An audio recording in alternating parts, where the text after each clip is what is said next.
Boa noite, sejam bem-vindos a mais uma Reino em Casa, essa quinta-feira, né? Hoje é dia 19 agora, 19 horas, hoje é dia 12 de agosto, 12 de 8. Fernando, boa noite, espero que esteja tudo bem com você aí, todos aqueles que irão participar da nossa conversa, né? Da nossa leitura bíblica dessa semana. Hoje nós estamos no capítulo 19 de Atos dos Apóstolos, terminando aí, né, daqui a pouco, esse livro histórico que remonta, então, os primeiros passos, né, da caminhada cristã dos apóstolos de Jesus Cristo, daqueles discípulos que se tornaram apóstolos de Jesus Cristo, assim como de toda a igreja cristã do primeiro século. Então, hoje nós vamos falar de Paulo chegando em Éfeso, né? Na verdade, esse capítulo 19 registra Paulo na segunda vez em Éfeso, segunda vez na Ásia, pregando o evangelho de Jesus Cristo. Quero fazer uma correção que na semana passada falamos a respeito de Corinto, né? E eu disse que talvez fosse a cidade onde Paulo permaneceu por mais tempo. Me corrijo aqui na ocasião e digo que não foi em Corinto que ele permaneceu mais tempo, e sim na cidade de Éfeso. E nós vamos verificar aqui o porquê disso, né? Então, rogando a Deus graça e misericórdia, pedindo ao Espírito Santo que ele possa nos guiar a toda a verdade, para a gente compreender aquilo que a palavra de Deus tem para nós hoje. Graças a Deus está tudo bem com você, Fernando, com todos da sua casa, sua família. Que Deus continue abençoando vocês. Vamos conversar então agora a respeito de Paulo nessa cidade de Éfeso. Qual era? Éfeso é interessante, antes da gente entrar nos pormenores aqui, é uma cidade da Ásia, né? Lembra no capítulo 16, quando nós lemos o capítulo 16, que o Espírito Santo em visão, né? Deus, através do Espírito Santo em visão, apareceu para Paulo e impedindo Paulo que viajasse para a Ásia naquela ocasião, né? É interessante lá no capítulo 16, verso 6, Paulo e seus companheiros viajaram para a região da Frígia e da Galácia, tendo sido impedidos pelo Espírito Santo de pregar a palavra na província da Ásia. Ou seja, eles fizeram planos, eles queriam ir para a Ásia, mas o Espírito Santo falou, não, eu que direciono a obra do ministério, sou eu quem faço, sou eu quem abro e fecho as portas, eu preciso de vocês na Europa agora. Por isso que Paulo e Silas, na ocasião, ao invés de irem para a Ásia, eles foram para a Europa, né, região ali europeia, e passaram por Troade, por Lídia, por Filipos, né, até chegar em Tessalônica, chegar em Bereia e posteriormente em Atenas. Então, primeiro eles fazem esse percurso sendo guiados pelo Espírito Santo, e agora, no seu retorno, Paulo, então, o Espírito Santo fala, agora você pode ir para a Ásia, Paulo. Então, ele vai para a Ásia e vai para uma cidade que era a principal cidade da Ásia, né? Paulo sempre com sua visão missionária, indo para os grandes centros, para os grandes polos, ele vai para Éfeso, que era uma cidade que tinha um grande centro comercial ali da Ásia Menor, né? Tudo passava por Éfeso. Éfeso também, ela era uma cidade que era sede dos tribunais, né? Naquela região ali da Ásia, era em Éfeso que decidia as questões jurídicas, né? Como se fosse, não dá para comparar aqui com o nosso país, porque cada país, cada estado do Brasil, por exemplo, tem o seu próprio Tribunal de Justiça, né? E, consequentemente, suas comarcas nas suas cidades, mas é como se fosse Brasília, né? E tudo se resolvesse em Brasília no Supremo Tribunal Federal, por exemplo. Não é o nosso caso aqui, mas, na realidade, à época, ali na Ásia Menor, era em Éfeso que as causas judiciais elas eram decididas, não somente da cidade, mas também daquelas cidades circunvizinhas. Então, era uma cidade muito estratégica e muito importante na ocasião. Éfeso também era o lar dos delinquentes, em razão de existir na cidade o templo à deusa chamada Diana, né? Nós vamos ver aqui os embates que terão em virtude disso. Era uma cidade muito idólatra, assim como Atenas também era, sempre com seus deuses. Éfeso tinha a Diana como a sua deusa, né? E era uma cidade repleta de ocultismo, né? O reino das trevas ali no seu caráter espiritual, vamos dizer assim, ele era muito forte em Éfeso. Não é sem razão que Paulo escreve as cartas aos Efésios, né? A carta aos Efésios, e é nessa carta que ele trata. Todas as cartas dele são cartas espirituais, a bem da verdade. Mas nessa carta, no capítulo 6, ele vai falar sobre a armadura de Deus, né? Sobre o combate ao mundo espiritual, como que nós devemos estar revestidos. Então, é uma cidade que era uma cidade muito do ocultismo, né? Muita feitiçaria rolava ali em Éfeso.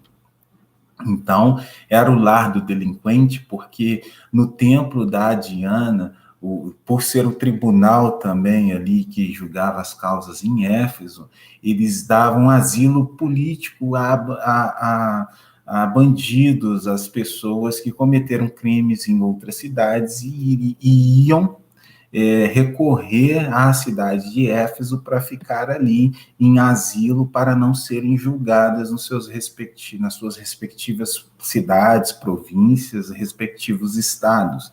Então, Éfeso também era uma cidade que abrigava essas pessoas que vinham em fuga de outras regiões e solicitavam ali, então, asilo, um asilo político, vamos por assim dizer. E Éfeso, como já disse, era o centro da superstição pagã, né? Tinha muita superstição, muito misticismo ali naquela cidade, e nós vamos ver como que Paulo lidou para lidar com toda essa situação. Boa noite, irmã Ângela, seja bem-vinda a todos que estão aí presentes já.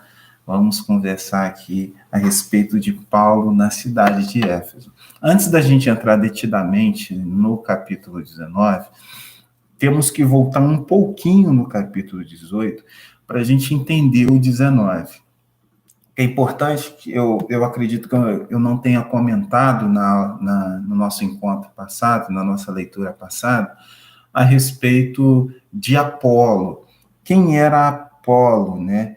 Se a gente verificar aqui no capítulo 18, a partir do verso 24, Apolo ele é introduzido aqui no livro de Atos dos Apóstolos.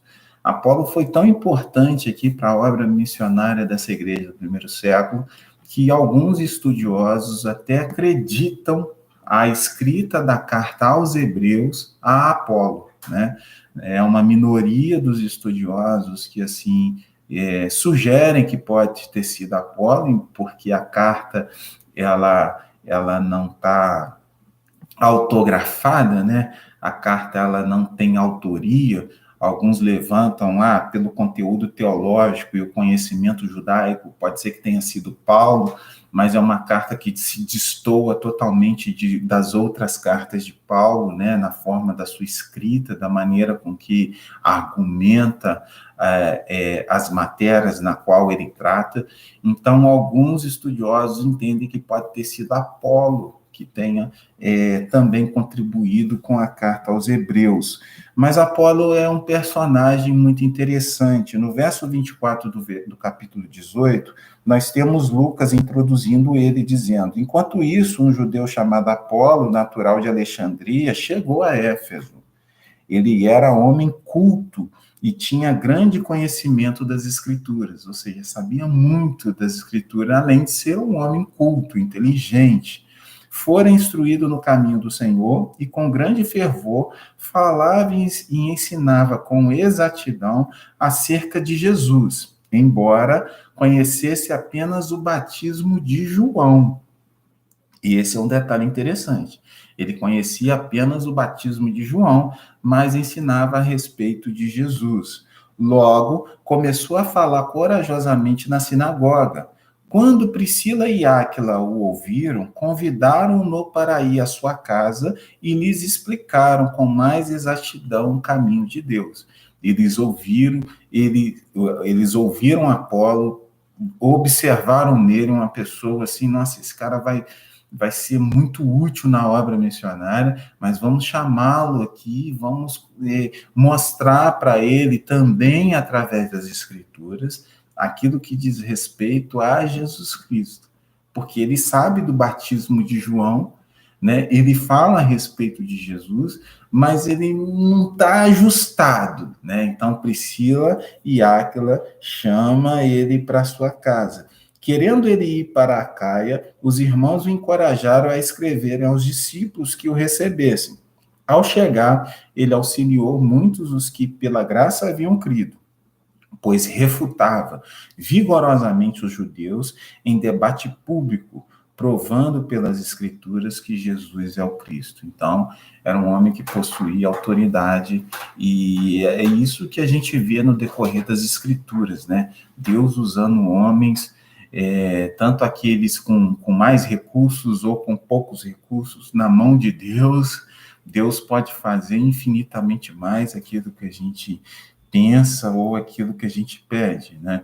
Independentemente do nosso grau, por exemplo, de estudo. Não é porque o Apolo era um amplo conhecedor das Escrituras que ele sabia de tudo, né?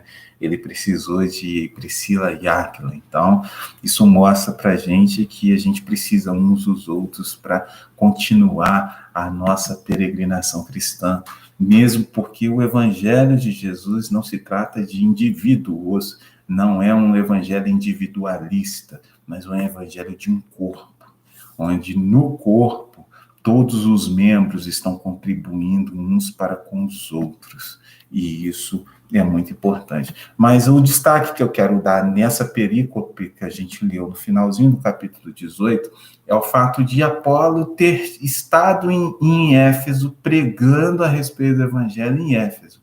É o que nós vamos ver Paulo aqui tendo que fazer um pequeno ajuste aqui a partir do capítulo 19, que nós lemos assim. Enquanto Apolo estava em Corinto, ou seja, ele estava em Éfeso, Priscila e Áquila o chamam para sua casa, que era em Corinto. Então, ele foi para Corinto e deixou Éfeso. Enquanto Apolo estava em Corinto, Paulo, atravessando as regiões altas, chegou a Éfeso. Ali encontrou alguns discípulos e lhes perguntou: vocês receberam o Espírito Santo quando creram? É a primeira indagação que se faz.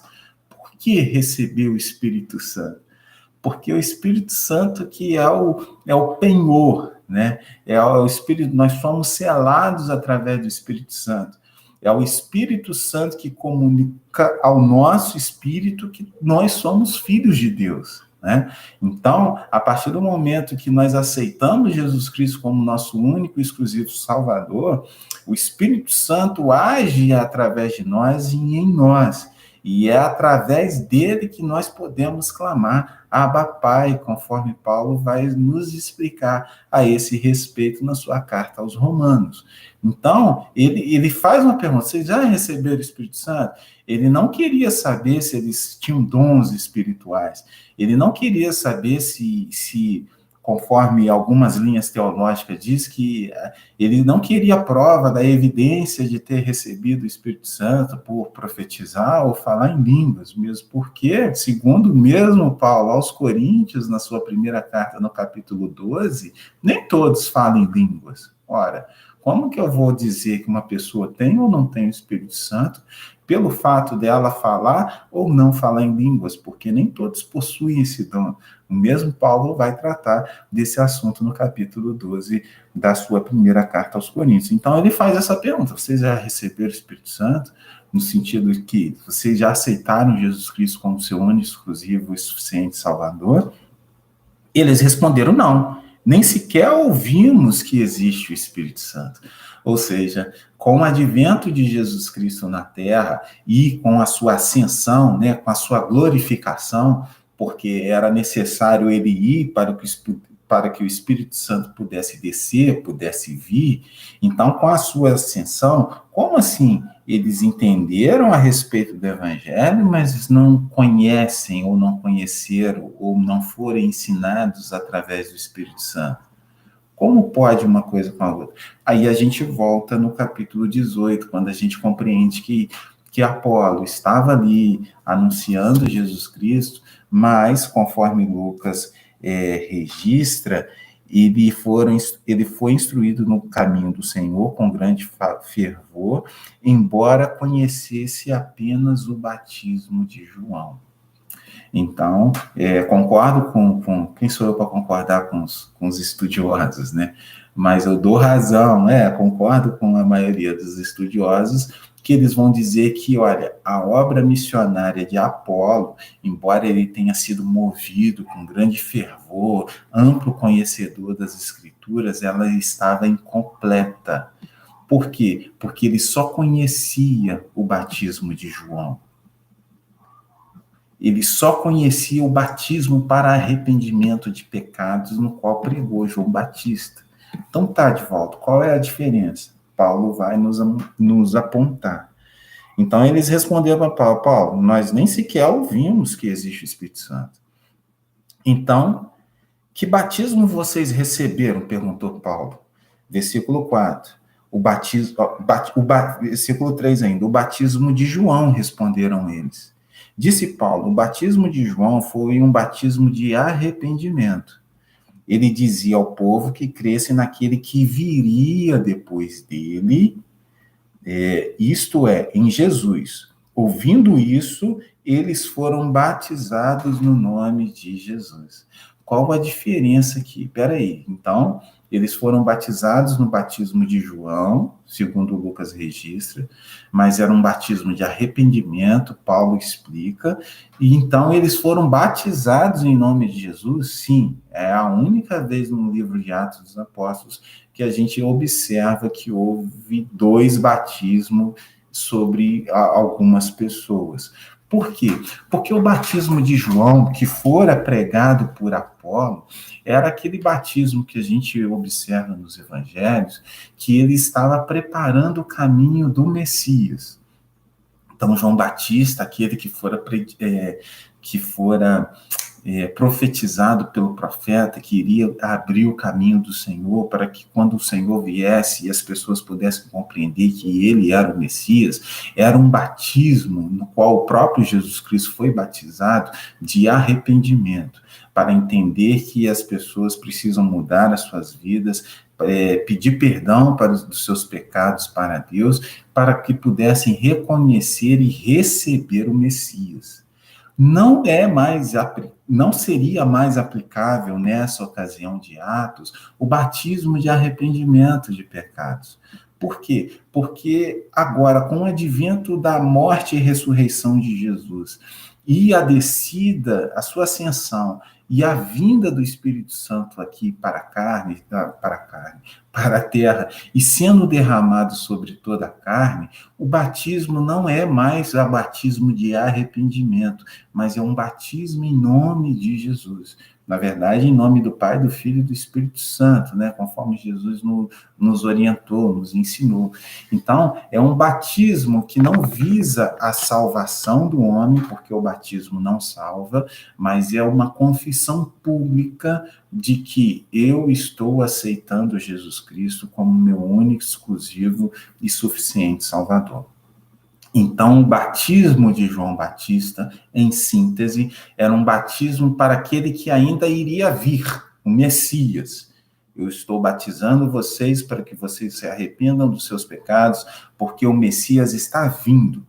O batismo cristão, o batismo que nós fazemos, essa ordenança deixada por Jesus, que na verdade são duas, o batismo e a ceia do Senhor. O batismo que a igreja hoje pratica é um batismo que visa a pessoa que está batizando olhar para o passado e observar aquilo que Cristo fez na cruz do Calvário em favor dela.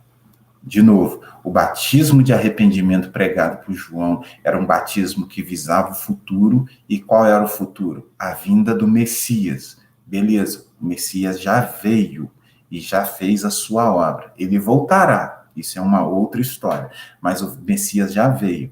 E o batismo cristão, do qual Paulo praticou aqui com esses irmãos no versículo 5, é um batismo que remonta aquilo que Jesus Cristo fez na cruz do Calvário. É por isso que a confissão pública no momento do batismo é: você crer que Jesus Cristo é o seu Senhor e Salvador? Sim. Por que eu creio? Porque ele morreu por mim. Eu volto no passado porque ele morreu por mim na cruz do Calvário. Então, Paulo teve que fazer esse ajuste nesse anúncio de Apolo em Éfeso, porque Apolo, embora eu não tenho dúvida que tenha sido usado por Deus, mas Deus usa conforme a sua capacidade intelectual ou a capacidade daquela pessoa que leva a mensagem. Então, Paulo teve que fazer esse ajuste com esses discípulos em Éfeso para dizer: tá, vocês foram batizados no batismo de João, mas agora é o batismo que Jesus Cristo ordenou que a sua igreja fizesse para rememorar, né, aquilo que ele fez na cruz do Calvário. Então, no verso 5, ouvindo isso, eles foram batizados no nome do Senhor Jesus. Quando Paulo lhes impôs a mão, veio sobre eles o Espírito Santo, e começaram a falar em línguas e a profetizar. Eram, ao todo, uns 12 homens. Este momento aqui é o quarto episódio em que há a manifestação, né, ou o batismo, vamos por assim dizer, no Espírito Santo aqui. E o que isso significa? Nós temos o primeiro episódio, que é Atos dos Apóstolos, capítulo 2, que é ali no dia da festa de Pentecostes, os 120 estavam reunidos todos no mesmo lugar, e o Espírito Santo foi derramado naquela ocasião, e eles puderam ouvir, né, a partir dos 120, para todos os que estavam na festa dos Pentecostes, viajantes, etc., eles puderam ouvir na sua língua o evangelho ser anunciado. Primeiro episódio. O segundo episódio foi em Samaria. Em Samaria, capítulo 8 de Atos dos Apóstolos, onde Filipe está pregando, anunciando o evangelho. O Espírito Santo, após os apóstolos chegarem para verem como é que estava ali com Filipe em Samaria, o Espírito Santo é derramado. Ali não consta que eles falaram em línguas. Então, a evidência da pessoa possuir, ter ou não o Espírito Santo, não significa que ela precisa falar em línguas. Não se trata disso. Então, ali foi a segunda oportunidade em que o Espírito Santo houve essa manifestação do Espírito Santo. A terceira foi com Cornélio, em Atos capítulo 10. Pedro estava ali: eu entro e não entro. Cornélio é gentil, mas ele é um gentil temente a Deus, né? Eu entro ou não entro, entro ou não entro. Entrei, comecei a anunciar a respeito de Jesus Cristo, começou a anunciar a respeito da obra da salvação através da cruz do Calvário. Bum! O Espírito Santo foi derramado sobre Cornélio e toda a sua casa. Terceiro episódio que Lucas registra do derramamento do Espírito Santo. E o quarto e o último episódio no livro de Atos é aqui entre os gentios, entre aqueles que eram discípulos, mas eram gentios, né? gentios que receberam o Espírito Santo. Isso demonstra que Deus não faz acepção de pessoas e que o Espírito Santo é para todo aquele que é salvo em Cristo Jesus, independentemente da sua etnia, independentemente da sua origem, independentemente se ele é filho ou não de Abraão.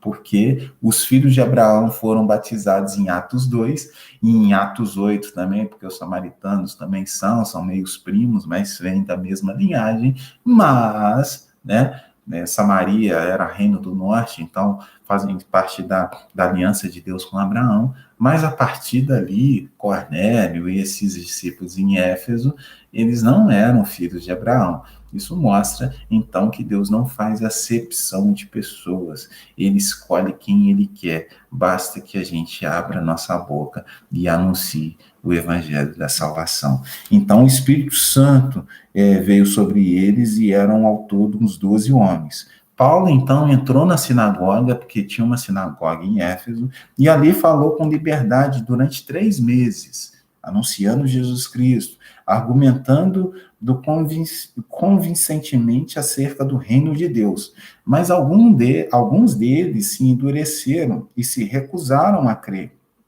e começaram a falar mal do caminho diante da multidão. Paulo, então, afastou-se deles, tomando consigo os discípulos. Passou a ensinar diariamente na escola de Tirano. Então, Paulo, durante 3 meses, está na sinagoga. E sempre há aqueles que não querem aceitar a mensagem. Sempre há aqueles que não estão fechados, não querem aprender, não querem entender, não querem continuar a caminhada, não querem continuar no crescimento. Então, eles começam a murmurar. E o que Paulo fez? Eu não vou ficar aqui debatendo com vocês se vocês não querem a mensagem. Eu vou me retirar. Paulo se retira e pega, escolhe não, ele nem seleciona, né? Ele simplesmente pode ter dito assim, ó, quem quer continuar essa escola teológica, vem comigo. É só vir após mim. Então, alguns discípulos, eles seguem Paulo e eles continuam essa escola teológica nessa escola de Tirano. Tirano era um homem que provavelmente, ele tinha um anfiteatro, um local onde era disponibilizado cursos, assim, né? Escolas, enfim. E Paulo tinha um horário ali, alguns estudiosos vão dizer, entre 11 da manhã e 16 horas da tarde, que Paulo ficava ali falando a respeito do evangelho nessa escola de Tirano. Ou seja, ele sai da sinagoga dos judeus, porque tinham pessoas que não queriam mais saber, não queriam mais ouvir a palavra de Deus, né? A palavra de Deus não, porque estavam na sinagoga e eles liam a palavra de Deus a toda reunião, mas não queriam mais saber do reino de Deus e de Jesus Cristo, da cruz de Cristo, né? Do evangelho, da boa notícia de salvação. Então, Paulo, olha, estou indo para outro lugar, quem quiser vir é só colar comigo, e alguns discípulos o seguiram para essa escola. Deus fazia, isso continuou por 2 anos, eu queria estar lá.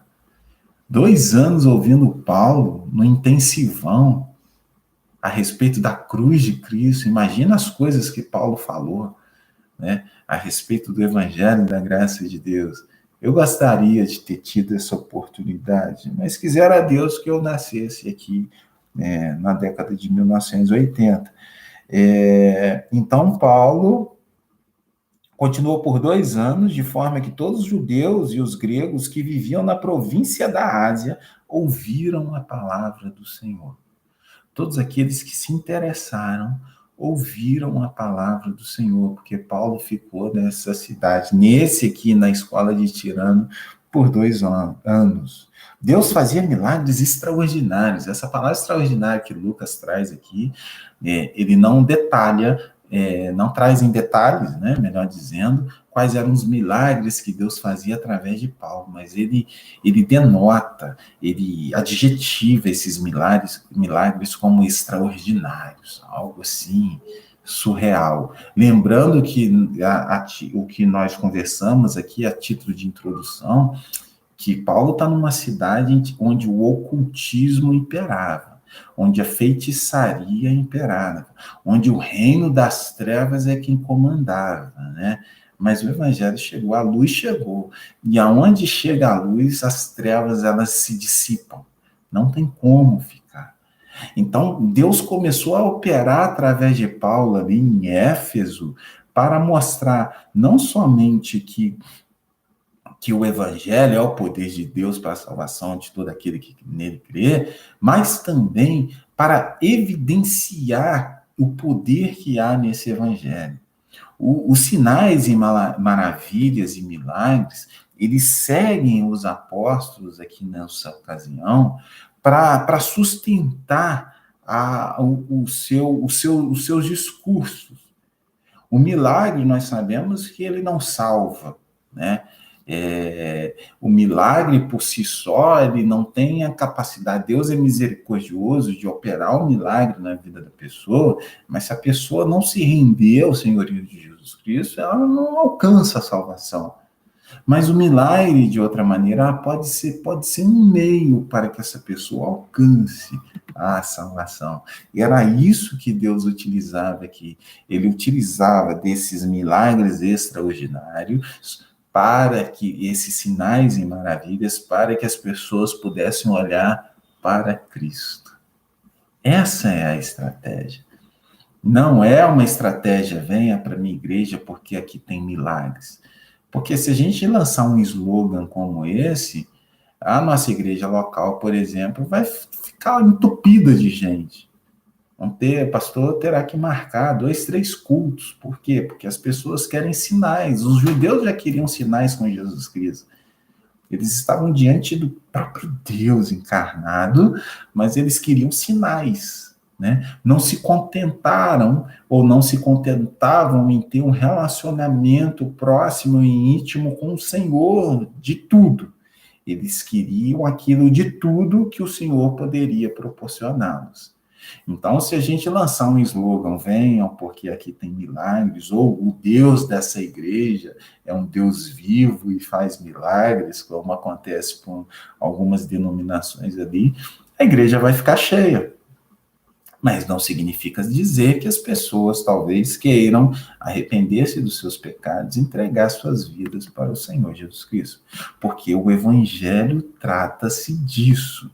Não trata de milagre.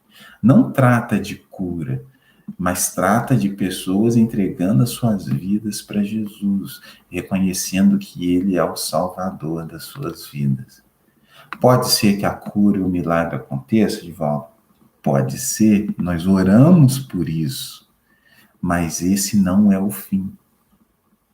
A finalidade de ser cristão não é obter aquilo que é necessário para nós, a cura, o milagre. Mas a finalidade de ser cristão é o fato de eu compreender que eu sem Cristo não sou nada e que eu preciso de Cristo preenchendo a minha vida, não para que eu me torne o cara, mas para que eu me torne o filho de Deus. Por adoção.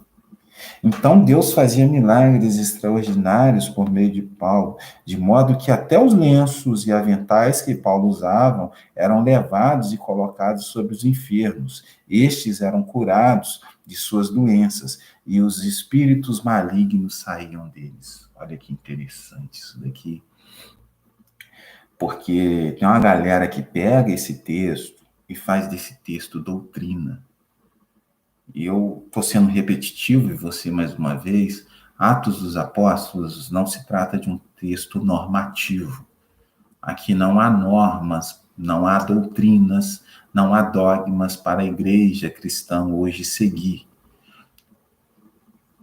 Lucas, de outra maneira, ele descreve aquilo que aconteceu no passado. E em nenhum momento Lucas aqui está dizendo que Paulo cedia suas vestes para que as pessoas pudessem fazer isso. A maioria esmagadora dos estudiosos de Atos dos Apóstolos, entre eles John Stott e muitos outros, Vão dizer, vão sugerir ou vão chegar à conclusão de que as pessoas pegavam as roupas, os lenços de Paulo.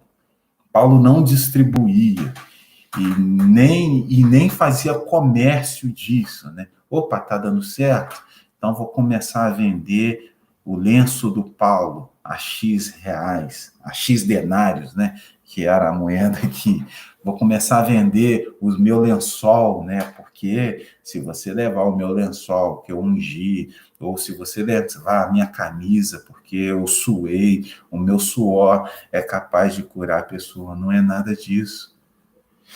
Lucas deixa muito claro, Deus fazia milagres extraordinários por meio de Paulo, de modo que até lenços e aventais que Paulo usava eram levados e colocados sobre os enfermos.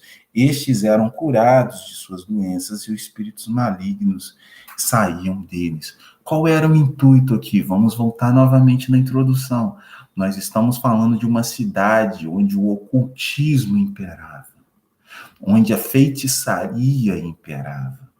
Se a gente lembrar de Moisés no Egito, as 10 pragas no Egito, por que Deus enviou as 10 pragas, nós vamos compreender que o Egito, talvez, né, semelhante à cidade de Éfeso, era uma cidade onde tinha seus magos, onde as pessoas manipulavam poder espiritual maligno. É por isso que a vara de Arão, ao tocar o chão e virar uma serpente, os magos também fizeram com que seus cajados virassem serpentes. Mas o que acontece? A serpente da vara de Arão engoliu todas as outras serpentes dos magos. É Deus mostrando lá para o Egito, olha, só existe um Deus. Pode até existir, e existe de fato o reino das trevas, e pessoas que manipulam o reino das trevas para os seus próprios interesses, mas eu estou sobre todos os reinos, estou sobre todos os principados e potestades. Paulo vai escrever isso, a carta aos Efésios também.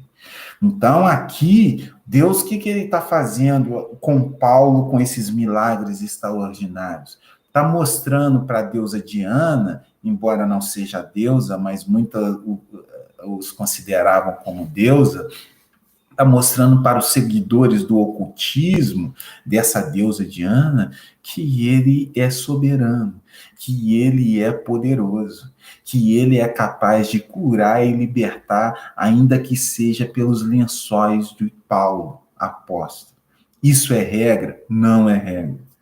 De modo que é inverídico e chega a ser charlatanismo alguém dizer que o seu suor cura hoje e em virtude disso faz comércio com aquilo que Deus deu.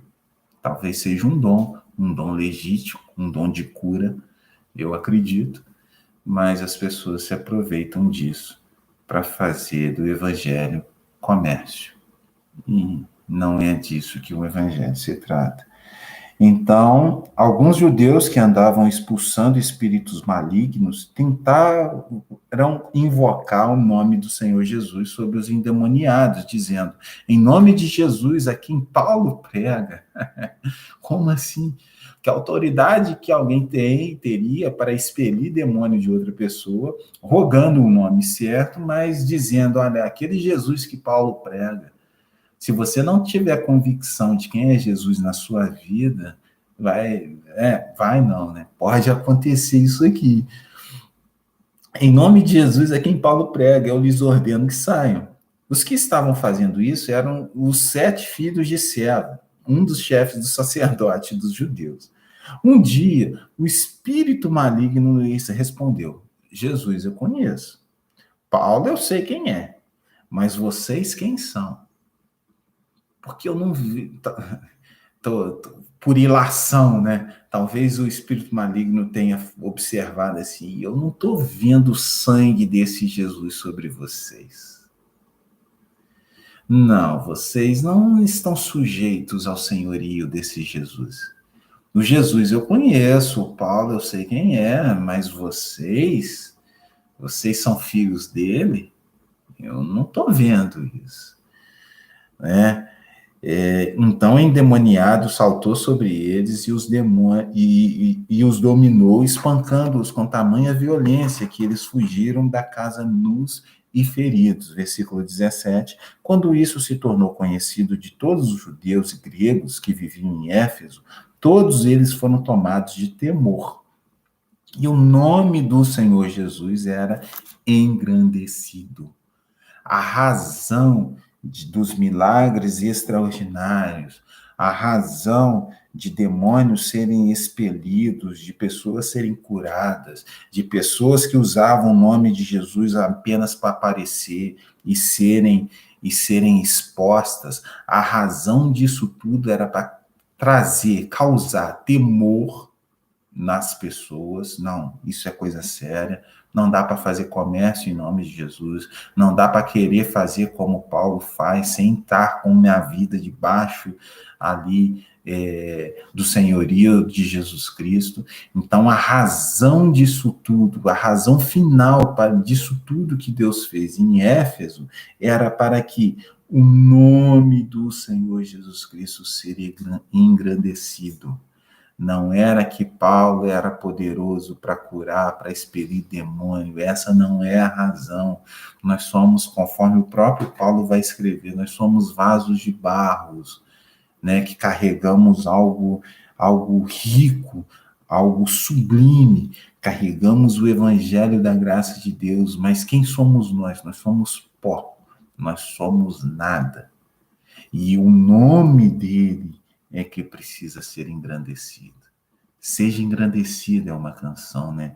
Ao Deus da minha vida. Tu és o Deus da minha salvação. Muitos dos que creram vinham e confessavam e declaravam abertamente suas más obras. Isso é o evangelho. É isso que o evangelho causa. Não é os milagres extraordinários. Isso é acessório, irmãos. A gente ora, todo dia a gente ora, a gente suplica a Deus graça e misericórdia, a gente pede cura para aqueles que estão enfermos no leito de hospital, a gente pede intervenção de Cristo na vida de pessoas, a gente roga a Deus por graça e misericórdia, sim, mas o evangelho trata de... Isso é acessório do que se trata o evangelho, das pessoas crer em Jesus Cristo e confessar os seus pecados para Jesus.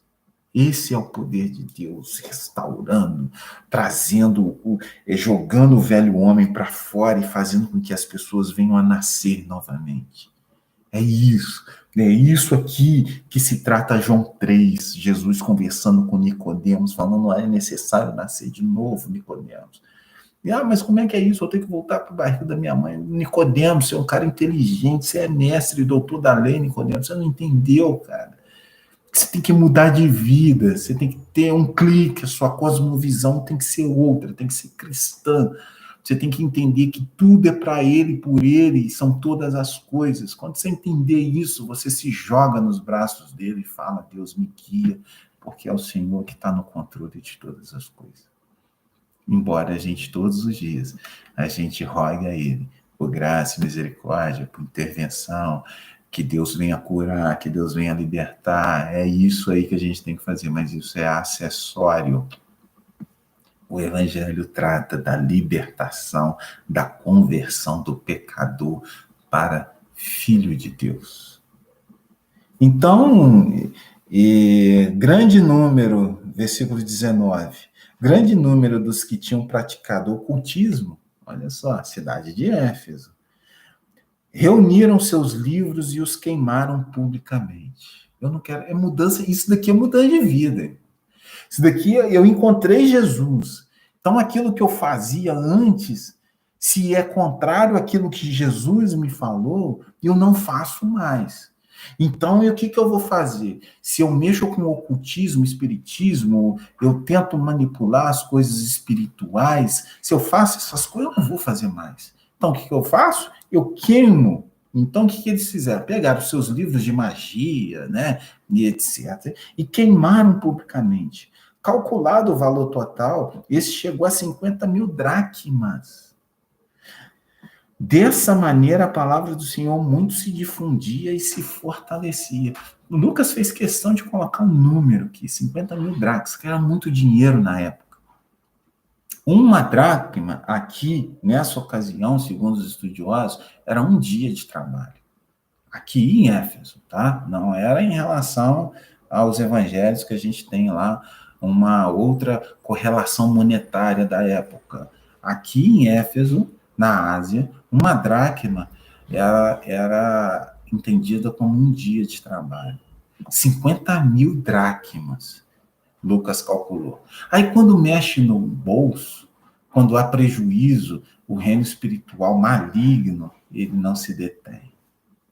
Quando o reino de Deus está avançando, o inimigo das nossas almas, ele a todo momento ele tenta embarrear, ele tenta parar um, derrubar o outro, para que o reino não avance, mas não tem jeito, é uma engrenagem, é avanço, a gente continua avançando pelo poder que há no nome de Jesus Cristo. Então, depois dessas coisas, Paulo decidiu no Espírito ir a Jerusalém, passando pela Macedônia e pela Caia. Ele dizia, depois de haver estado ali, é necessário também que eu vá visitar Roma. Então, enviou à Macedônia 2 dos seus auxiliares, Timóteo e Erasto, e permaneceu mais um pouco na província da Ásia.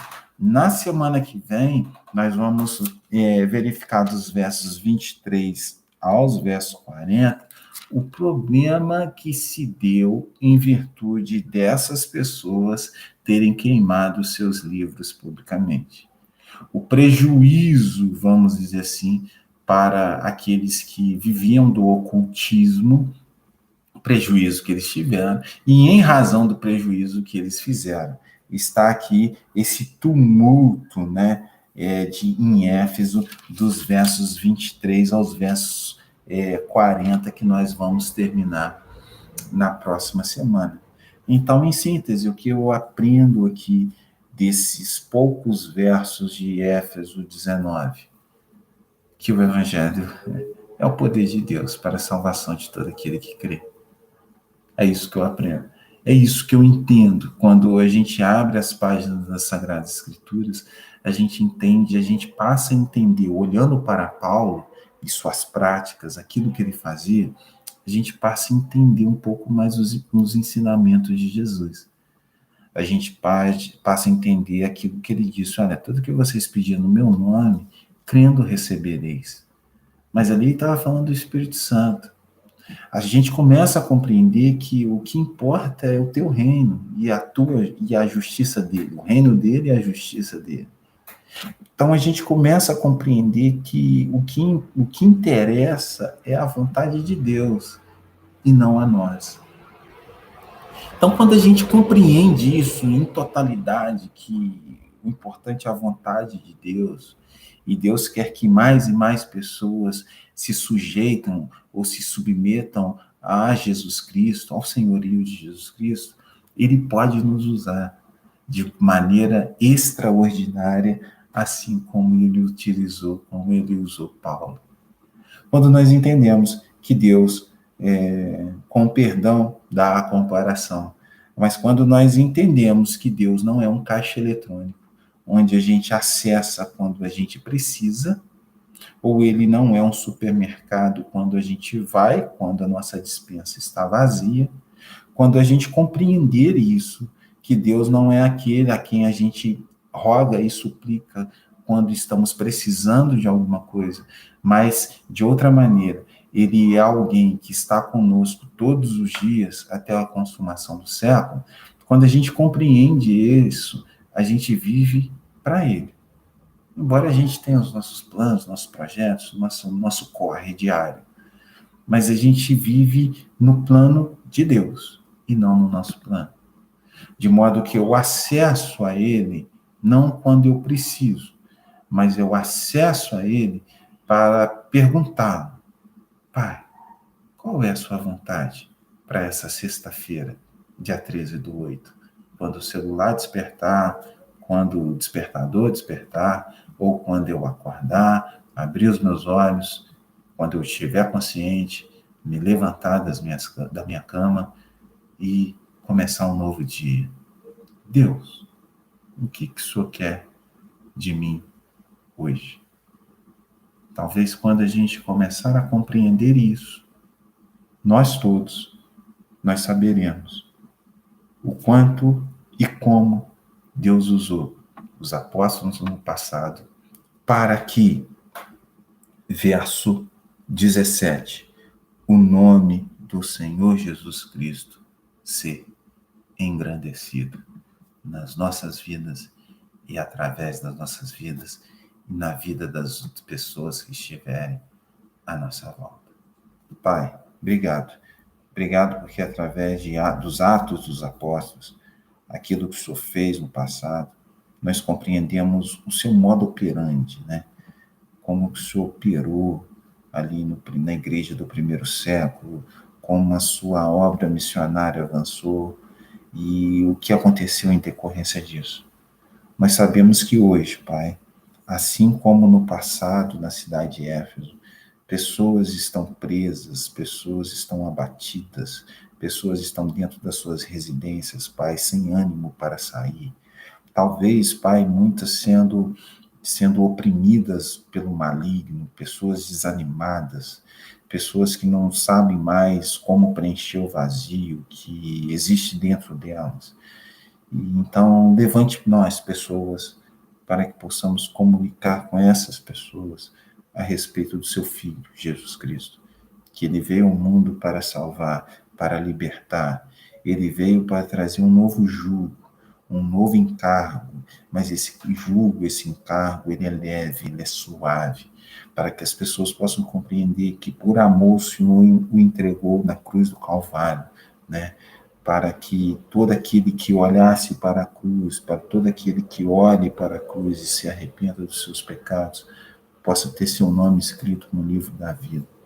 Então nos use como igreja, como irmãos, em comunhão, como os discípulos de Jesus Cristo, como pessoas dispostas a fazer a sua vontade, levar essa palavra, Deus, não somente de cura, de libertação, mas levar Jesus para essas pessoas.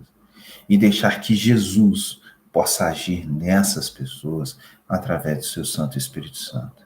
Em nome de Jesus, Pai, eu te peço, abençoe todos que estão presentes, aqueles que não estão, toda a nossa igreja, nossa família, venha ser com aqueles que estão enfermos no seu leito de hospital, Pai. Em nome de Jesus, o Senhor tenha graça e misericórdia das pessoas. Te agradecemos, Pai, por os infinitos milagres que vêm acontecendo no decorrer de todos dessa era, mas também desse ano, do ano passado, em virtude do coronavírus. Deus, venha confortar pessoas que perderam seus entes queridos, Pai, em nome de Jesus. Que as pessoas possam reconhecer que Jesus Cristo é Senhor e que ao reconhecerem que Jesus Cristo é o Senhor, possam se dobrar os seus joelhos e aceitá-lo como seu único e exclusivo Salvador. Em nome dele que eu oro, do nosso Senhor Jesus Cristo. Amém. Amém. Deus abençoe vocês. Então, até a próxima semana aí, se Deus assim permitir. Um abraço, beijo do Ed.